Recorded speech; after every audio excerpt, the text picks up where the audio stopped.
Hey everyone, Tim here. I wanted to do a quick tutorial on actions.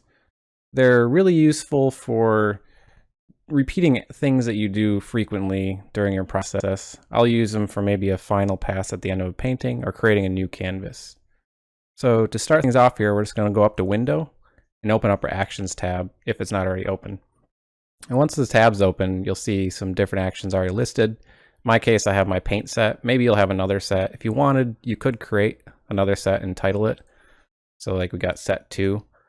Let's say we do that and we're going to make an action within that set. So you select the set you want to make the action in and hit this little icon for new. And we're going to title this Final Pass, if I can type that correctly. Okay. As soon as you hit that, you'll notice that it starts recording. The red icon shows up. This will record anything you press or do, pretty much anything other than like a brush stroke. So for instance, if I hit B, I'm going to go select brush. We don't actually want that in there, but I'm going to leave it there to show you how to edit something out after you finish an action. In this case, I'm just going to do my final pass that I normally do when I'm finished with a painting. And I start that out with sharpen. I'll do an unsharp mask, just at I think they're default settings. I might have messed with them a little bit. I'm going to do that twice, and I'm actually going to repeat that by hitting Control F to repeat last filter. And then on top of that, I'm going to add noise, and I'm going to do 2% at uniform and monochromatic. It's not important to the action, but you'll notice over on the side, it's giving you all that information. If I click and open that up, it says uniform 2% with monochromatic. Okay, so now that we've finished the action, we're just going to hit stop.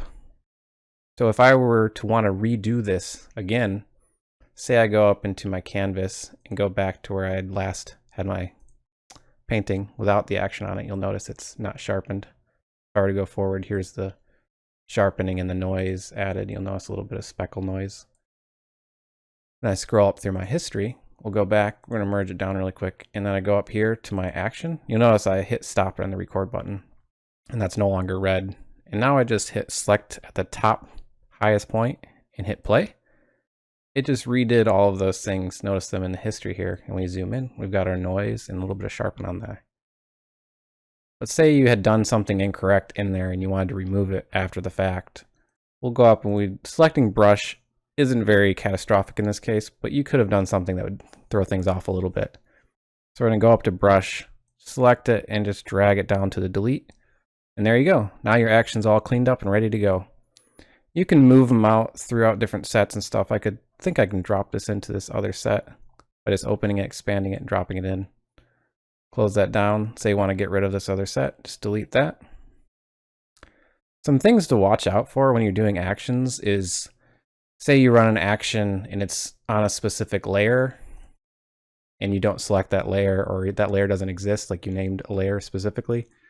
Just watch out for that. If you run into any errors like that, it's probably something to do with clicking on a specific layer and running an action that's maybe a little too complicated or not on a uniform painting. So say I ran an action that switched back and forth between these two different layers, and one, like I retitled a layer and I had to go select a layer and do something specifically to that, it might mess it up. So when you're recording your actions, start off really simple, and once you get a little bit more advanced with them, then you'll start to realize kind of the broader scope of what you can do with them. And yeah, well, thanks for stopping by, and I hope that helped.